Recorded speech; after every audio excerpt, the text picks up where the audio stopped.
يا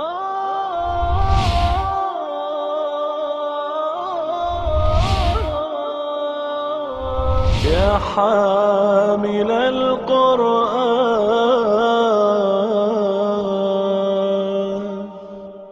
اعوذ باللہ من الشیطان الرجیم. بسم اللہ الرحمن الرحیم. وَنُوحًا إِذْ نَادَى مِن قَبْلُ. انبیاء کرام کے تذکرے ہو رہے تھے، اب اسی میں ایک تذکرہ ایڈ ہو رہا ہے اور وہ حضرت نوح علیہ السلام کا تذکرہ ہے. وَنُوحًا إِذْ نَادَى مِن قَبْلُ. اور نوح کے واقعے کو بھی یاد کرو کہ جب انہوں نے ہمیں پکارا اس سے قبل. فَاسْتَجَبْنَا لَهُ.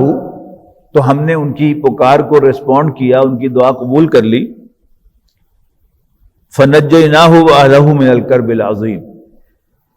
اور ہم نے نوح اور ان کے گھر والوں کو، ان کے اہل کو سخت تکلیف سے نجات دے دی. اس پر مفسرین نے دونوں آراء جو ہیں وہ لکھی ہیں کہ اس تکلیف سے مراد ایک تو وہ عذاب ہے جو آیا تھا، اس میں حضرت نوح علیہ السلام پر ایمان لانے والوں کو بچا لیا گیا، جس میں اکثریت ان کے اپنے گھر والوں ہی کی تھی، لیکن اپنے گھر والوں میں سے بھی ان کی ایک بیوی اور ایک بیٹا جو ان پر ایمان نہیں لائے تھے، انہیں اس عذاب سے نجات نہیں دی گئی تھی. دوسرا، اس سے مراد جو لوگ انہیں ایذا دے رہے تھے، اس ایذا سے اللہ تعالیٰ نے ان کو بچا لیا کہ قوم کو غرق کر دیا اور حضرت نوح علیہ السلام کو زندہ اس میں سے بچا لیا. وَنَصَرْنَاهُ مِنَ الْقَوْمِ الَّذِينَ كَذَّبُوا بِآيَاتِنَا. اور ہم نے نوح کی مدد فرمائی اس قوم کے مقابلے میں کہ جو ہماری نشانیوں کو جھوٹا قرار دیا کرتے تھے. انہم کانوا قوم سوء. یقیناً وہ بہت برے لوگ تھے. فاغرقناہم اجمعین. لہذا ہم نے ان سب کے سب کو ہلاک کر دیا، ڈبو دیا. وداؤد وسلیمان. دیکھیے نوح علیہ السلام پر بھی زبر تھی، نسب کی حالت تھی. اس کا مطلب کیا ہے کہ یہ پیچھے اس کا کوئی تسلسل ہے. یعنی اگر آپ ایک ایک لفظ کو دیکھیں تو میں نے کہا کہ نوح کو بھی یاد کرو، تو وہ یاد کرو کہاں سے تھا، وہ پہلے جو ذکر آ رہا ہے یا نوح کا بھی ذکر کرو. اسی طرح یہاں بھی دیکھیے کہ داؤد اور سلیمان دونوں زبر کے ساتھ آئے ہیں، اس کا بھی تعلق پچھلے کے ساتھ ہے. اور سلیمان اور داؤد کا بھی ذکر کرو، ان کا بھی حال سن لو. اذ یحکمان فی الحرث. کہ جب وہ دونوں حکم لگا رہے تھے، فیصلہ کر رہے تھے ایک کھیتی کا. واقعہ اس کے پیچھے کیا ہے کہ ایک چرواہے کی بکریوں نے ایک کھیت کو چر لیا پورا کا پورا، اور وہ مقدمہ حضرت داؤد علیہ السلام کی عدالت میں پیش ہوا. اور حضرت داؤد علیہ السلام نے یہ فیصلہ فرمایا کہ چرواہے کی بکریوں میں سے 2 بکریاں وہ کھیت کے مالک کو دے دی جائیں تاکہ اس کی کمپنسیشن ہو جائے.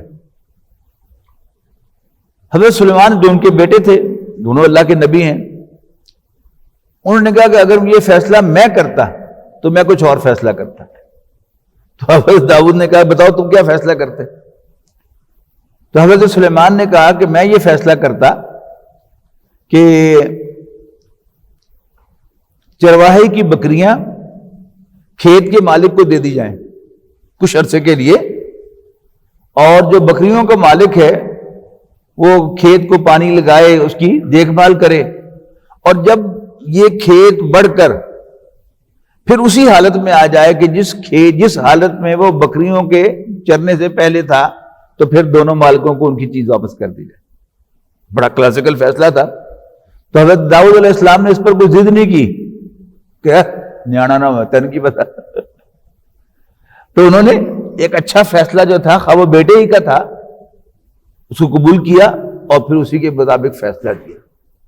اس سے پھر علماء نے بہت سے یعنی مسائل جو ہیں وہ اخذ کیے ہیں، احکام لگائے ہیں کہ اگر کوئی مجتہد کسی رائے پر پہنچے اور پھر کوئی اور مجتہد جو ہے اس سے بہتر رائے لے کر آئے تو اسے فوراً رجوع کر لینا چاہیے اپنی رائے سے، اور جو بہتر رائے سامنے آئی ہے اس کو قبول کر لینا چاہیے.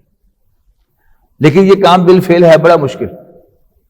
یعنی باتیں کرنے آسان ہوتی ہیں، لیکن کسی ایک مجتہد کا دوسرے مجتہد کو ماننا، ایک جج کا دوسرے جج کو ماننا کہ ہاں اس نے مجھ سے بہتر فیصلہ کیا ہے، عام طور پر ایسا ہوا نہیں کرتا.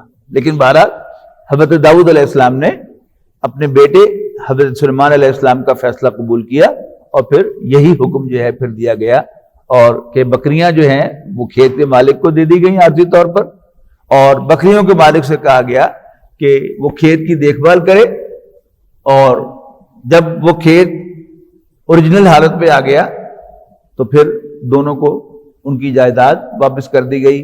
گڈریے کو بھیڑیں واپس دلا دی گئیں، بکریاں واپس دلا دی گئیں، اور کسان کو اس کی کھیتی واپس دلا دی گئی. فَفَهَّمْنَاهَا سلیمان، اب اسی کو بیان کیا جا رہا ہے.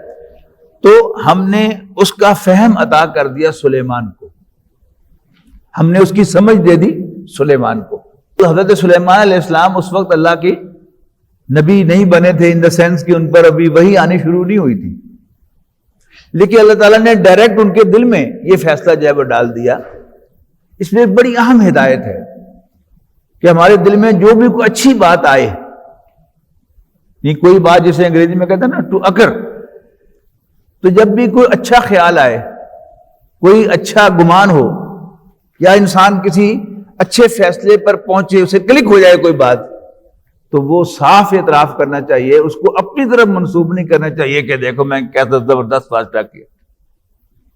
اس سے اللہ تعالیٰ کی طرف منسوب کرنا چاہیے کہ اللہ نے میرے دل میں یہ بات ڈالی، اللہ نے مجھے یہ بات سجھائی، اللہ تعالیٰ نے مجھے اس فیصلے تک پہنچایا.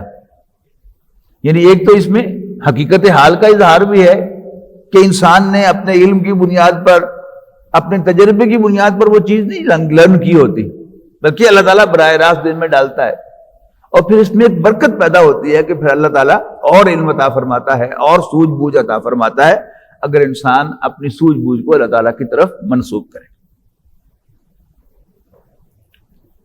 وَكُلًّا آتَيْنَا حُكْمًا وَعِلْمًا، اور ہم نے دونوں کو، یعنی داؤد علیہ السلام کو بھی اور سلیمان علیہ السلام کو بھی علم و حکمت سے نوازا تھا.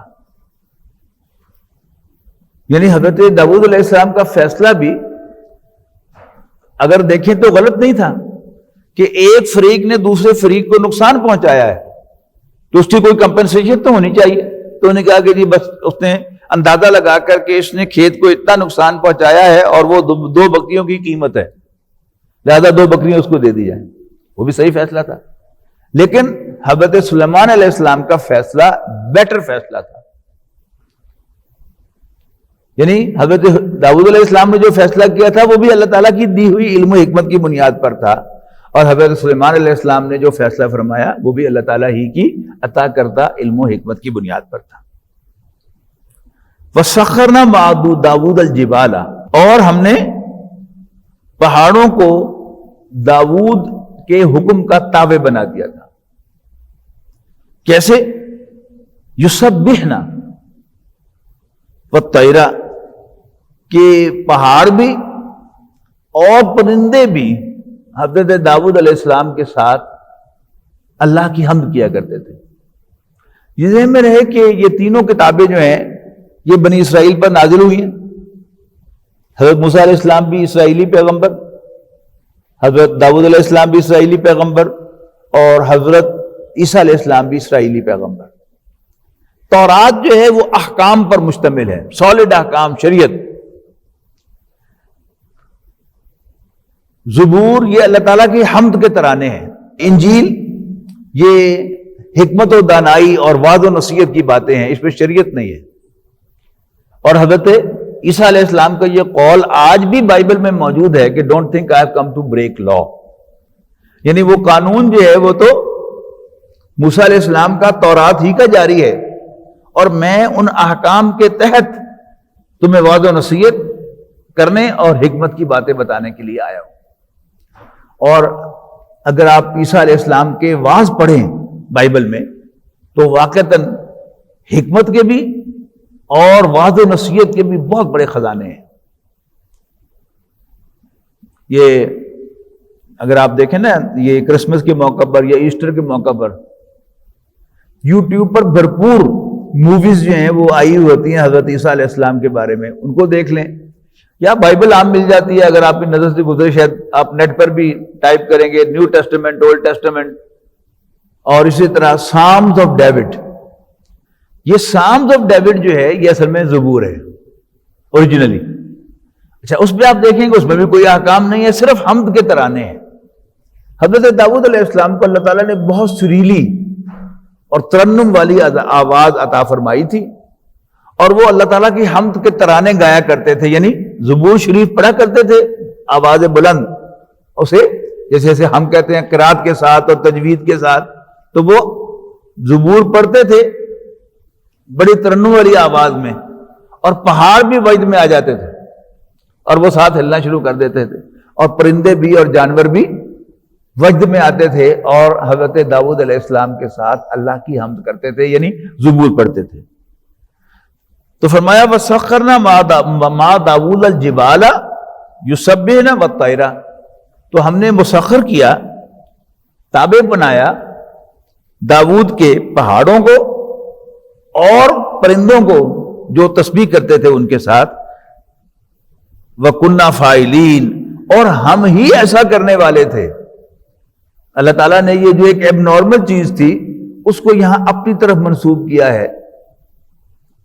زیادہ آپ غور کریں گے تو سب کچھ ہی اللہ تعالیٰ کی طرف منسوب ہے، لیکن فرق کیا ہے کہ اللہ تعالیٰ نے ان مادی اسباب میں جو کچھ ہمیں عطا کیا ہے، یا مادی اسباب کا جو سلسلہ رواں کیا ہے تو اللہ تعالیٰ ہی کا بنایا ہوا، اللہ تعالیٰ ہی اس کو چلا رہا ہے. لیکن اس میں عام طور پر ہم محسوس کرتے ہیں کہ جیسے ایک شخص نے علم حاصل کیا اور اس علم کی بنیاد پر وہ کوئی باتیں کرتا ہے اچھی اچھی، تو عام طور پر یہی سمجھا جائے گا کہ وہ جو علم اس نے حاصل کیا تھا اس کی بنیاد پر وہ بڑا سیاںا ہو گیا ہے اور بڑی پتہ کی باتیں بتاتا ہے، پتہ کی باتیں کرتا ہے. لیکن حقیقت کیا ہے؟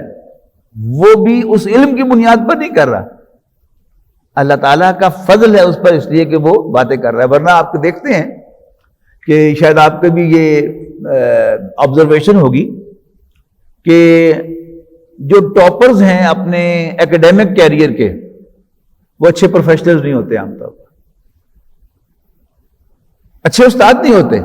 یعنی ایک بچہ جو تھرو آؤٹ گولڈ میڈل لیتا ہوا آتا ہے اور پھر وہ ماسٹرز کر کے پی ایچ ڈی کر کے لیکچرر لگتا ہے، پروفیسر لگتا ہے، اس کے مقابلے میں کوئی شخص جو ہے وہ سمپل ماسٹر ڈگری ہولڈر ہوتا ہے، لیکن سبجیکٹ پڑھانا جتنا اس کو آتا ہوتا ہے اتنا کسی اور کو نہیں آتا ہوتا. آپ نے اپنے تعلیمی دور میں یہ چیز جو ہے وہ نوٹ کی ہوگی. اسی طرح آپ نے اپنی جاب کے اندر یہ نوٹ کیا ہوگا کہ جو ٹاپ کرنے والے اور گولڈ میڈل لینے والے ہیں وہ موسٹلی پریکٹیکل لائف میں اتنے زیادہ ٹاپر نہیں ہوتے، بڑے ایوریج سے ہوتے ہیں. اس کے مقابلے میں جو ایوریج اسٹوڈنٹس ہوتے ہیں وہ موسٹلی اچھے پروفیشنلز ہوتے ہیں. یعنی اس کی فزیکل ریزن بھی ہو سکتی ہیں کہ جو ٹاپر ہوتا ہے وہ موسٹلی میمورائز کرنے کی صلاحیت زیادہ رکھتا ہے، رٹا لگا کر وہ نمبر زیادہ لیتا ہے اور گولڈ میڈل لیتا ہے. اور جو میڈیوکر ہوتا ہے موسٹلی وہ بات سمجھ رہا ہوتا ہے، لہذا رٹا نہیں لگاتا تو لہذا نمبر وہ زیادہ حاصل نہیں کر سکتا، لیکن سمجھ بوجھ اس کی زیادہ ہوتی ہے. ایک آبزرویشن کی بات ہے. لیکن جو بات میں عرض کرنا چاہتا ہوں وہ یہ ہے کہ خواہ کسی نے کسی پروسیجر کے تحت کوئی علم حاصل کیا ہو یا وہ علم لدنی کی حیثیت رکھتا ہو، یہ دونوں علم ہیں اللہ تعالیٰ ایک ہے. یعنی ایک شخص جو ہے وہ کوئی بات کر رہا ہے، میں آپ کے سامنے کچھ عرض کر رہا ہوں، میں علم کی بنیاد پر نہیں کر رہا. مجھے یہ بات یاد رکھنی چاہیے کہ یہ سب اللہ تعالیٰ کا مجھ پر فضل ہے کہ اللہ تعالیٰ نے مجھے قرآن مجید میں سے اس قابل بنایا ہے کہ میں اس کو بیان کر سکوں، اور پھر اس میں اس کو اچھے اچھے نکات بھی جو سوچتے ہیں ان میں خاص طور پر اللہ تعالیٰ کا شکر ادا کرنا چاہیے. الحمدللہ یہ اللہ تعالیٰ کی طرف سے مجھ پر ہوا ہے. جیسے فرشتوں نے کہا تھا نا اللہ تعالیٰ سے، پہلے پارے کے چوتھے رکوع میں تذکرہ ہے کہ جب اللہ تعالیٰ نے حضرت آدم علیہ السلام کو نام بتایا، کہا بتاؤ پھر ایڈے جو بھنے خواہ بڑے پھرتے ہو کہ سن بہت پتا ہے، دسو پھر نام بنے تھے. تو انہیں کیا کہا تھا؟ ربنا انہوں نے کہا قالوا سبحانک لا علم لنا الا ما علمتنا، اے اللہ تو پاک ہے، ہمیں تو اتنا ہی علم ہے جتنا تو نے ہمیں عطا کیا ہے نا۔ تو عام زندگی میں آپ ڈیسیژن لیتے ہوئے جب بھی کوئی اہم مرحلہ ہو، آپ اس کو ایک عادت بنا لیں کہ یہ کہنا ہے کہ ربنا سبحانک لا علم لنا الا ما علمتنا انک انت العلیم الحکیم، یعنی میں نے MBA کیا ہوا ہے یا میں نے PhD کیا ہوا ہے بزنس ایڈمنسٹریشن میں، مارکیٹنگ میں، لیکن اللہ تعالیٰ ہی مجھے سجھائے گا کہ میں صحیح فیصلہ کروں گا۔ فیصلے تو ہوتے ہیں نا، یہ سارا بزنس جو ہے یہ کیا ہے؟ فیصلے، کہ کس چیز کا بزنس کرنا ہے، کہاں سے مال خریدنا ہے، کب خریدنا ہے، اور کہاں بیچنا ہے اور کب بیچنا ہے۔ اگر یہ آپ 4-5-6 ڈیسیژن جو ہے وہ صحیح کر لیتے ہیں تو اللہ تعالیٰ آپ کے مال میں برکت دیتا ہے، کاروبار میں برکت دیتا ہے، اور انہی فیصلوں میں سے کسی ایک یا 2 فیصلوں کی غلطی ہوتی ہے جس سے انسان کا کاروبار جو ہے وہ ڈوب جاتا ہے۔ تو یہ سب اللہ تعالیٰ ہی کا کرم ہے کہ جس کی بنیاد پر ہم زندگی گزارتے ہیں، اور اللہ تعالیٰ اگر مہربانی نہ فرمائے تو ہماری ڈگریاں، ہمارا علم، ہماری سوجھ بوجھ، تجربہ سب جو ہے وہ دھڑام آ کے زمین پر گرے گا اور ہم کچھ بھی حاصل نہیں کر سکتے۔ تو ایک روٹین بنا لیں کہ جب بھی کوئی اہم فیصلہ کرنا ہے، یعنی خاص طور پر اب سب لوگ جو ہیں وہ مینجمنٹ کے لوگ بیٹھے ہیں، تو قدم قدم پر آپ کو ڈیسیژن لینے پڑتے ہیں۔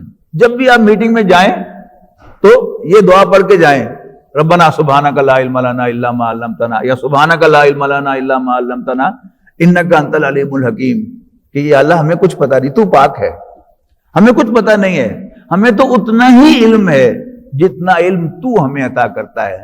تو آپ محسوس کریں گے کہ آپ کے ڈیسیژن جو ہیں وہ امپروو ہو جائیں گے، اللہ تعالیٰ آپ کے دل میں ڈالے گا۔ جب میں چھوٹا تھا، اسکول میں پڑھتا تھا، تو ہمارے جو فیملی ڈاکٹرز تھے ان کی زبان سے میں نے سنا تھا، وہ ٹیکا لگاتے ہوئے ربنا لا علم لنا الا ما علمتنا کہا کرتے تھے۔ تو میں نے جب سے پریکٹس شروع کی تو پھر میں نے اس کو روٹین بنایا کہ انجیکشن لگاتے ہوئے بھی، اور پھر اس کے بعد پھر میں نے ہر مریض کو دیکھتے ہوئے بھی یہ دعا پڑھنی شروع کر دی تھی۔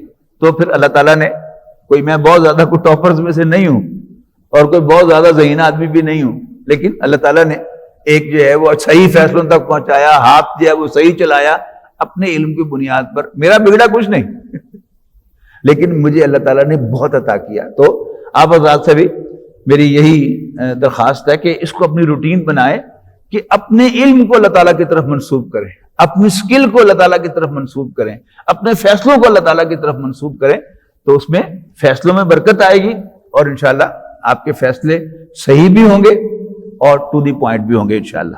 وَكُنَّا فَاعِلِينَ، اور ہم ہی کرنے والے تھے، وَعَلَّمْنَاهُ صَنْعَةَ لَبُوسٍ لَكُمْ لِتُحْصِنَكُمْ مِنْ بَأْسِكُمْ، اور ہم نے داؤد کو لباس کی صنعت سکھائی،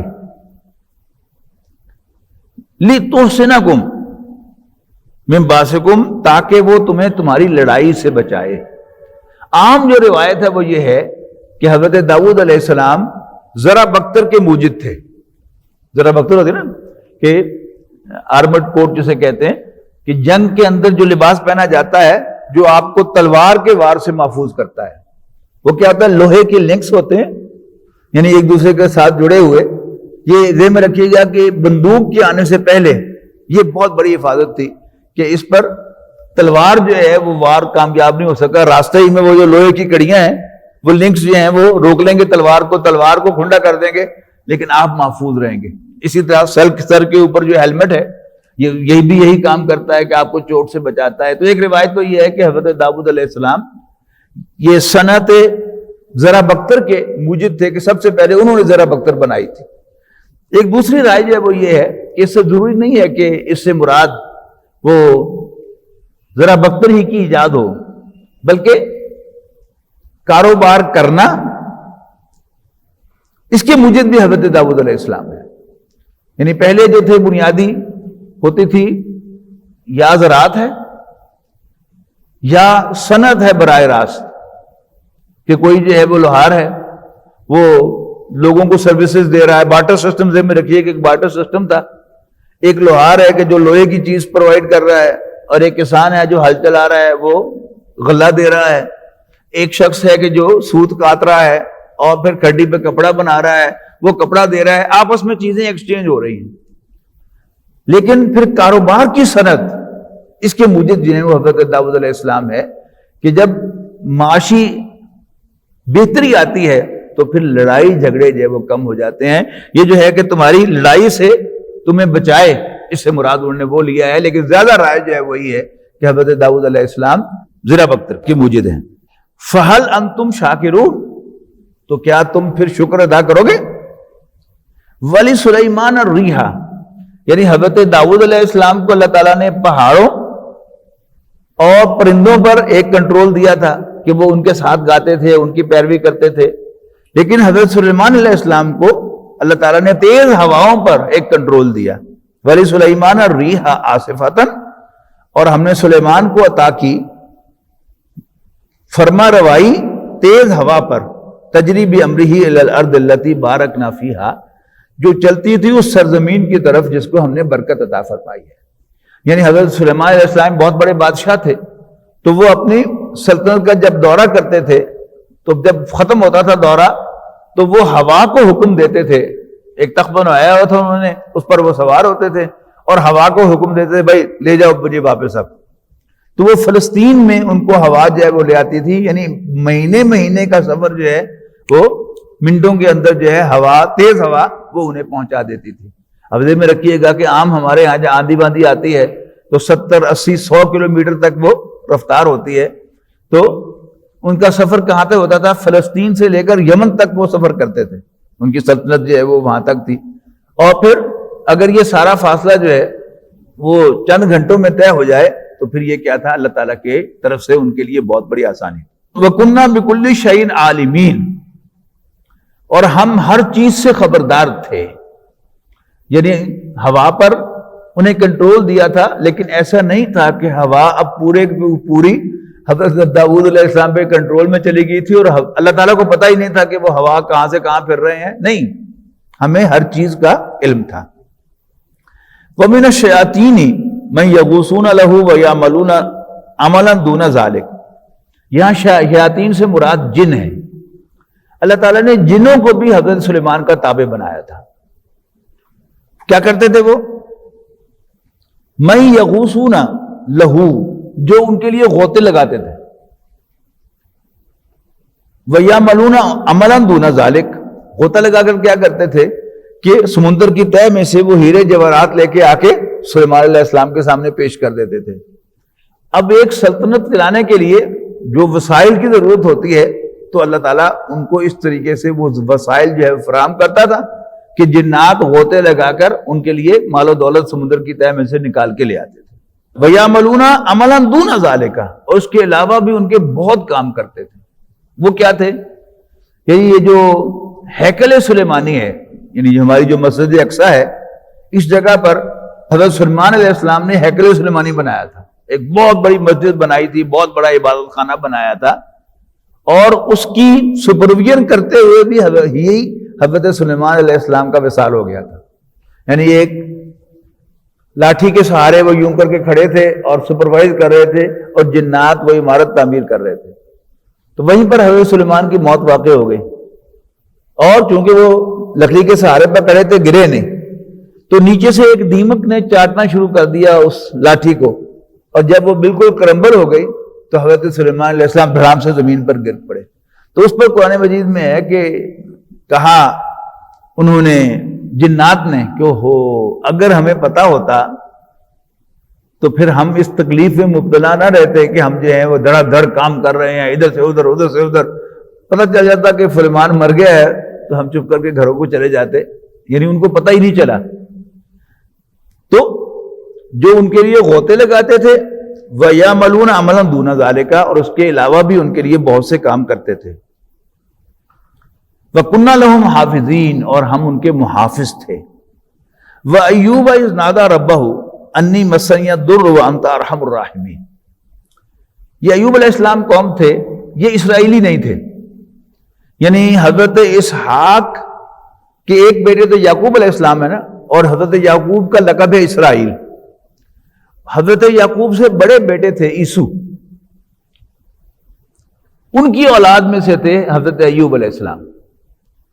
اور یہ فلسطین سے ذرا شمال کی طرف ایک علاقہ تھا کہ جس میں یہ رہتے تھے اور انہوں نے 200 سال سے زیادہ عمر پائی تھی اور بہت امیر آدمی تھے، یعنی سینکڑوں بکریاں، بھیڑیں اور اونٹ اور گائے اور بیل جوڑے، اسی طرح بے شمار لینڈ، کلٹیویٹنگ لینڈ ان کو اللہ تعالیٰ نے عطا کی تھی اور ڈھیروں اولاد بھی عطا کی تھی۔ اچھا، اب ہوا کیا کہ شیطان نے، بائبل کی سٹوری یہ ہے جو بتا رہا ہوں آپ کو میں، کہ شیطان نے ایک دفعہ اللہ تعالیٰ کی بارگاہ میں عرض کیا کہ تیرا یہ بندہ ایوب جو ہے یہ تیرا بڑا شکر گزار ہے۔ اللہ تعالیٰ نے فرشتوں سے ذکر کیا نا اوپر ملائے اعلیٰ میں کہ یہ میرا شکر گزار بندہ ہے، تو شیطان کو تکلیف ہوئی، اس کو ہمیشہ تکلیف ہوتی ہے۔ اس نے کہا کہ ایوب اس لیے تیرا شکر گزار بندہ نہیں ہے، اصل میں تیرا شکر گزار نہیں ہے، اس لیے ہے کہ تو نے اس کو نعمتوں سے نوازا ہے، کبھی چھین کے دیکھ نعمتیں، پھر میں دیکھوں کتنا وہ شکر ادا کرتا ہے۔ تو اللہ تعالیٰ نے کہا شیطان سے کہ چل پھر تمہیں اجازت ہے کہ تم نے اس کو جو تکلیف دینی ہے دے کے دیکھ لو، دیکھنا میرا یہ بندہ میرا شکر گزار رہے گا۔ تو کیا ہوا، شیطان نے ساری وہ پلاننگ کی، پورا ایک پلان تیار کیا۔ ان کے پورا خاندان جو تھا اس کے اکثر افراد، ایک چھت گر گئی تو اس میں مر گئے، کھیتوں کو آگ لگ گئی اور جانور جو ہے وہ بیماریوں سے مرنے شروع ہو گئے، اور پھر ان کو ایک بیماری لگ گئی کہ پورے جسم پر، یعنی پاؤں کے تلوے سے لے کر سر کی چوٹی تک ان کو پھوڑے نکل آئے، اور پھوڑے بھی ایسے کہ جن میں سے پیپ بھی رستی تھی اور کھجلی بھی ہوتی تھی، لیکن انہوں نے اللہ تعالیٰ کا شکر ادا کیا اور ناشکری نہیں کی۔ پھر جب اللہ تعالیٰ سے انہوں نے دعا کی کہ یا اللہ مجھے بہت تکلیف پہنچ گئی ہے، تو بہت رحم فرمانے والا ہے، وہ دعا آگے آ رہی ہے، پڑھتے ہیں وَأَيُّوبَ إِذْ نَادَىٰ رَبَّهُ، اور ایوب کا بھی ذکر کرو جب اس نے اپنے رب کو پکارا، کیا کہا، انی مسنی الضر، ربا مجھے بہت تکلیف پہنچی ہے، وَأَنْتَ أَرْحَمُ الرَّاحِمِينَ، اور تو بہت رحم کرنے والا ہے۔ یعنی اب دیکھیے دعا کا بھی ایک انداز ہے نا، اس کے سارے اپنے وہ غم اور تکلیفیں نہیں گنے کہ تو نے مجھے یہ کر دیا، یہ کر دیا، یہ کر دیا، یہ کر دیا، یہ کرنا ہی نہیں، بس صرف اتنا کہا کہ ربا انی مسنی الضر، مجھے ضرر پہنچی ہے، مجھے تکلیف پہنچی ہے، وَأَنْتَ أَرْحَمُ الرَّاحِمِينَ، ربا تو بڑا رحم فرمانے والا ہے۔ یعنی مراد کیا تھا، رحم فرما میرے اوپر۔ تو اس کا جواب دیا گیا فَاسْتَجَبْنَا لَهُ، تو ہم نے اس کی دعا سن لی، فَكَشَفْنَا مَا بِهِ مِن ضُرٍّ، اور جو بھی تکلیف تھی اس پر ہم نے اس کو دور کر دیا، وَآتَيْنَاهُ أَهْلَهُ وَمِثْلَهُمْ مَعَهُمْ رَحْمَةً مِّنْ عِنْدِنَا وَذِكْرَىٰ لِلْعَابِدِينَ، اور ہم نے ان کو عطا کیے ان کو اہل و عیال واپس، وَمِثْلَهُمْ مَعَهُمْ، اور ان جیسے اور بھی، یعنی کچھ تو مر گئے، میجورٹی مر گئی اس حادثے کے اندر جو چھت گر گئی، اور باقی جو تھے وہ چھوڑ گئے۔ یہ بھی دنیا کا ایک عام سا دستور ہے کہ تنگ دستی آ جائے تو آپ کے سب دوست احباب رشتہ دار جو ہیں وہ آپ کو چھوڑ دیتے ہیں، یہاں بھی چھوڑ دیا، سوائے ایک بیوی کے جس کا ذکر دوسرے مقامات پر آپ کو ملتا ہے، وہ وفادار رہی کہ اس ساری تکلیف میں جب جسم میں کیڑے پڑ گئے تھے اور پھوڑے نکلے ہوئے تھے اور کھجاتے رہتے تھے، اس نے حضرت ایوب علیہ السلام کو چھوڑا نہیں، تو پھر سب کچھ لوٹا دیا اور اتنا ہی اور بھی دے دیا، پھر دوبارہ وہ سینکڑوں یعنی لائف سٹاک بھی، فلاک بھی ملا کھلا، زمینیں بھی ملی کھلی، اور پھر اہل و عیال بھی اثر نو اللہ تعالیٰ نے ان کو عطا کیے، اور پھر اولاد بھی ہوئی، اور وہ ساری خوشیاں جو اللہ تعالیٰ نے ان کا امتحان لینے کے لیے شیطان کو کہہ دیا تھا کہ جو کر کے دیکھنا ہے دیکھ لو، وہ اللہ تعالیٰ نے واپس لوٹا دیا، رحمتم من عندنا، ہماری مہربانی سے، وذکر للعابدین، اور بندوں کے لیے ایک نصیحت کے طور پر۔ یعنی یہ واقعہ جو ہمیں سنایا جا رہا ہے وہ کیوں سنایا جا رہا ہے، تاکہ ہمیں بھی نصیحت آئے کہ اچھے حالات ہوں تو بھی اللہ کا شکر ادا کیا جائے، اور برے حالات ہوں تو بھی کم سے کم اللہ تعالیٰ کو کوسا نہ جائے، اس کی نسبت جو ہے وہ زمانے کی طرف نہ کر دی جائے، تو زمانے نے یہ کر دیا اور وقت نے یہ کر دیا، جیسا کہ عام طور پر ہوتا ہے۔ وَإِسْمَاعِيلَ وَإِدْرِيسَ وَذَوالْكِفْلِ، اور اسماعیل اور ادریس اور ذوالکفل کا بھی ذکر کرو، یہ سب پیغمبر ہیں. کل من الصابرین، سب کے سب صبر کرنے والے تھے.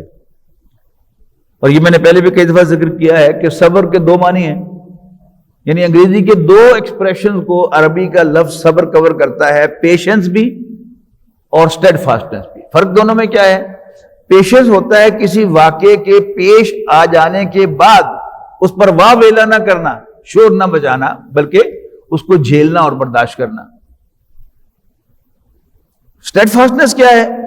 کہ آپ کو تھریٹ کیا جائے کہ اگر تم ایسا نہیں کرو گے تو ہم، سمپل مثال لے لیں، کسی کا بیٹا مر گیا، اب اس پر وہ بیان نہ کرے، شور نہ مچائے، بس اللہ تعالیٰ کا فیصلہ سمجھ کے قبول کر لے. یہ کیا ہے؟ یہ پیشنس ہے. دوسرا کیا ہے کہ آپ کو کوئی تھریٹ کرتا ہے کہ تم میرے اعلی کار بنو، اس غلط کام کو کرو ورنہ میں تمہارے بچے اٹھا کے لے جاؤں گا، میں تمہارا بیٹا مار دوں گا. اس پر انسان ثابت کرے کہ جو کرنا ہے کر لے، میں تو غلط کام نہیں کروں گا. یہ کیا ہے؟ یہ اسٹیڈ فاسٹنس ہے. آپ کو شاید یاد آ گیا ہوگا کہ ورڈ ورس کی وہ جو مشہور نظم ہے کہ not gold but only men can make a people great and strong, men who for truth and honour sake steadfast and suffer long. تو یہ اسٹیڈ فاسٹنس ہے. تو یہاں دونوں کو ذہن میں رکھیے، کل من الصابرین، سب کے سب صبر کرنے والے تھے. وَأَدْخَلْنَاهُمْ فِي رَحْمَتِنَا، اور ہم نے انہیں اپنی رحمت میں داخل فرمایا. اِنَّهُمْ مِنَ الصَّالِحِينَ، یقیناً وہ نیکوں میں سے تھے. وَظَنُّونِ، اور مچھلی والے یعنی یونس علیہ السلام، اِذْ ذَهَبَ مُغَاضِبًا، کہ جب وہ چلے قوم سے ناراض ہو کر غصے میں. فَظَنَّ أَن لَّن نَّقْدِرَ عَلَيْهِ، اور سمجھ بیٹھے کہ ہمیں ان پر کوئی طاقت قدرت حاصل نہیں ہے. یہ کیا تھا کہ وہ ایک قوم کی طرف بھیجے گئے جیسے باقی پیغمبر بھیجے گئے، قوم نے انکار کیا تو انہوں نے وارننگ دی کہ تم پر عذاب آئے گا. تو قوم جیسے سارے نبیوں کو کہا کہ لہٰذا کوئی نہیں، جیسا سب کرنا کر لے.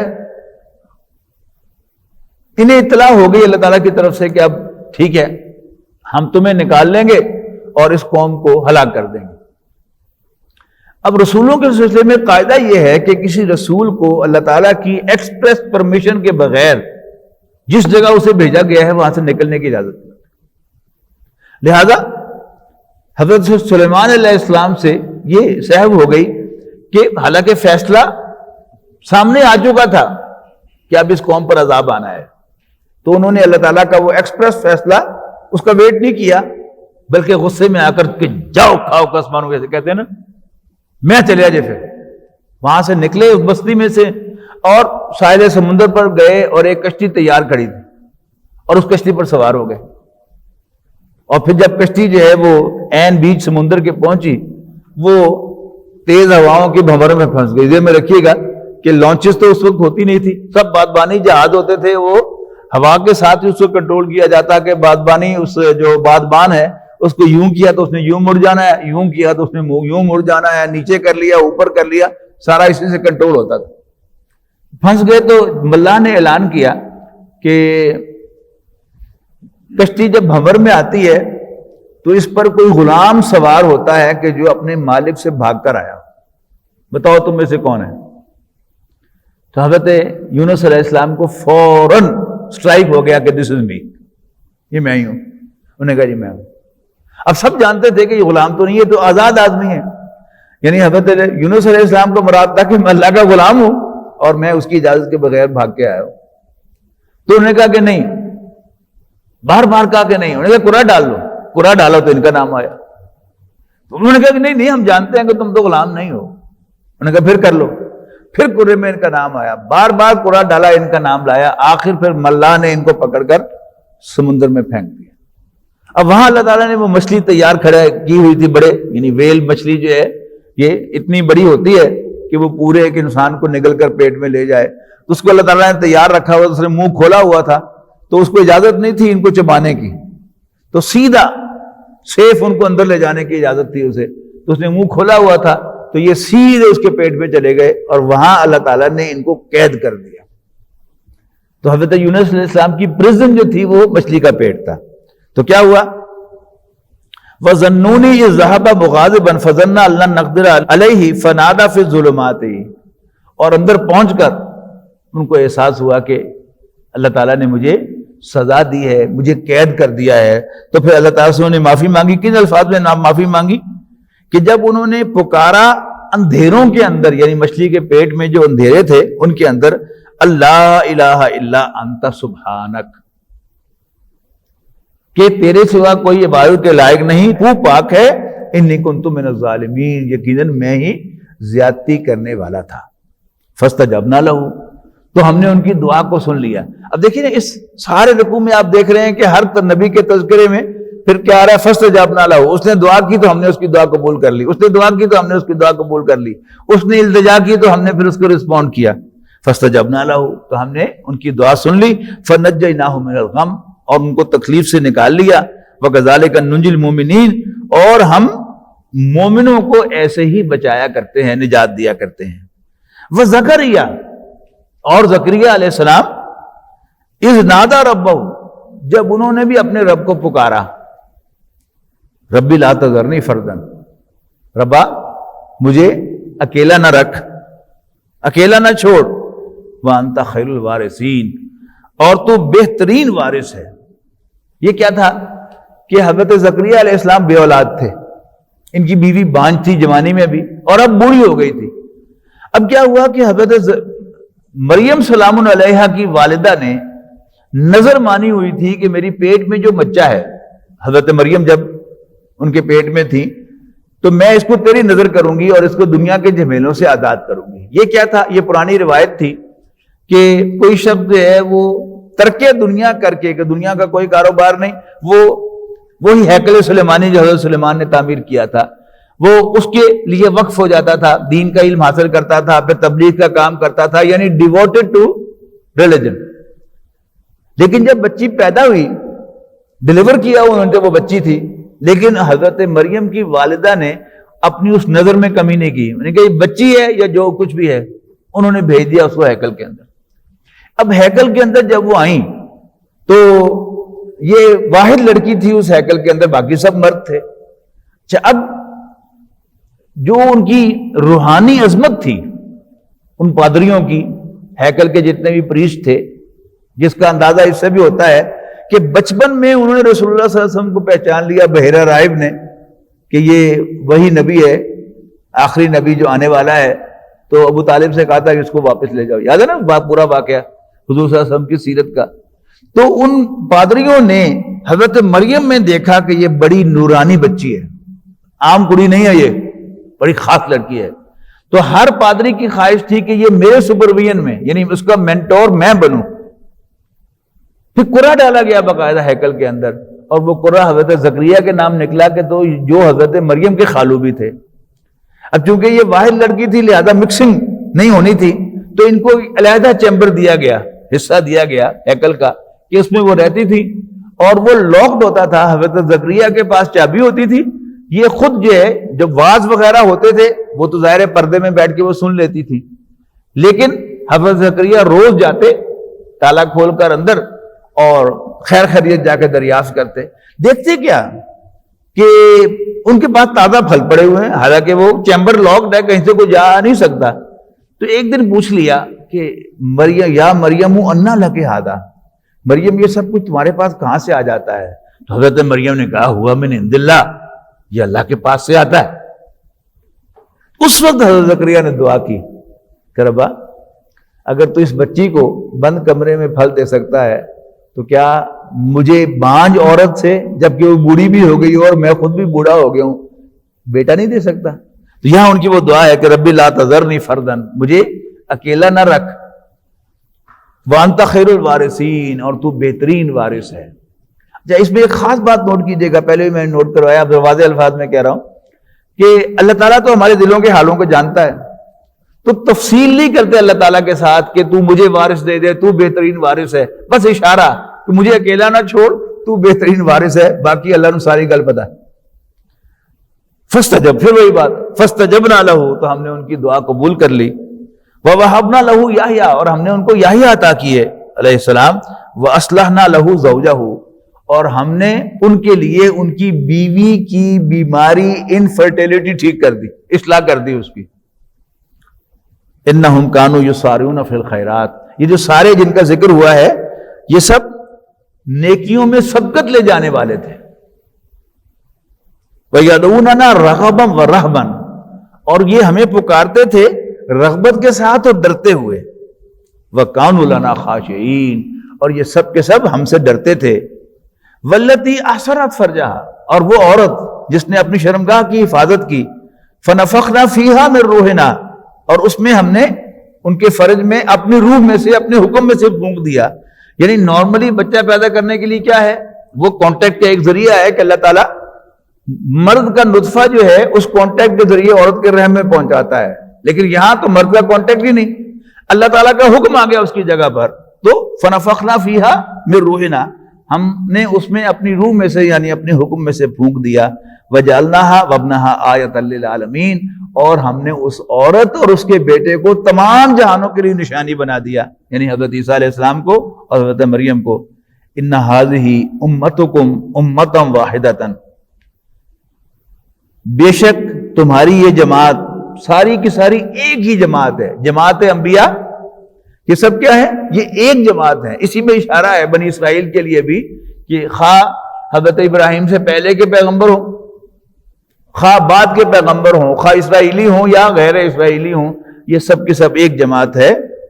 وَأَنَا رَبُّكُمْ، اور میں تم سب کا رب ہوں. فَاعْبُدُونِي، پس میری ہی عبادت کرو. وَتَقَطَّعُوا أَمْرَهُمْ بَيْنَهُمْ، لیکن انہوں نے اپنے معاملے علیحدہ علیحدہ کر لیے، متفرق کر لیے.